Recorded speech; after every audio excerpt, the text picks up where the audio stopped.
I went into Bishop Tulane Catholic High School for girls, and that was kind of exciting going to that school just because, it was just girls, and of course we still had nuns, and And the boys' high school was right across the the street. boys' high school was right across the street, so we did all our social events with them.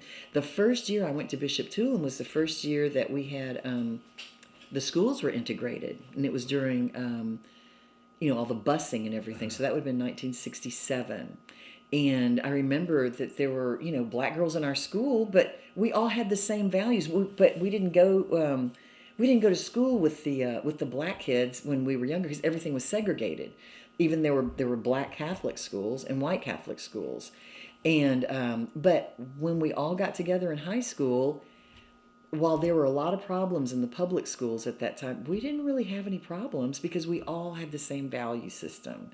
And I just think that's really important. I remember liking some of the classes and some of the teachers, but mostly I just remember, going to football games with my friends or basketball games and the sock hops and things like that, and just kind of being with people. And it kind of crossed over into mom and dad's world too, because they did stuff like that. Mm-hmm. Sometimes they were with us, chaperoning the dances or at the sporting events, but any place you went there, everybody knew who you were. You knew so-and-so's parents or their sisters or brothers. It was a really great community to grow up in.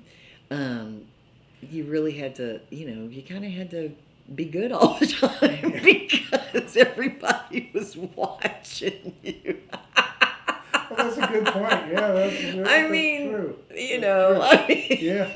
Well, you were in the homecoming court, I think. Oh yeah, I was in the homecoming court. And I always. You're known for your artwork. Yeah, You're very artistic. Known for doing that. Yeah, still doing that. But people always wanted me to do it more than I wanted to. They're like, "Oh, you're so good. You do this." I'm like, "Well, I don't really feel like doing that right now. I mean, I can do that sometimes, but I don't want to do it all the time. I want to be chained to the easel, But yeah, I was good at art and kind of known for that. And then, for homecoming, that's the boys voted for the girls that they liked the most. Mm-hmm.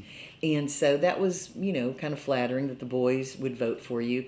But what was more flattering was that if you were voted as a class favorite, that we called it Bishop Tulane, the sweethearts of the class. Mm-hmm. And those were the best liked girls. And I got chosen every year that I was there. So that was good because the girls liked me. I liked the girls liked me, and the boys liked me too. So, it was fun. Mm-hmm. I didn't have a bad time in high school other than just some of the subjects that we had to take that I didn't understand why, and I didn't do well in them. And I would have done really well in home ec. But Dad wouldn't let me take that. He's like, "No, you have to take 4 years of Spanish," and but I would have done better in those kind of classes. Yeah.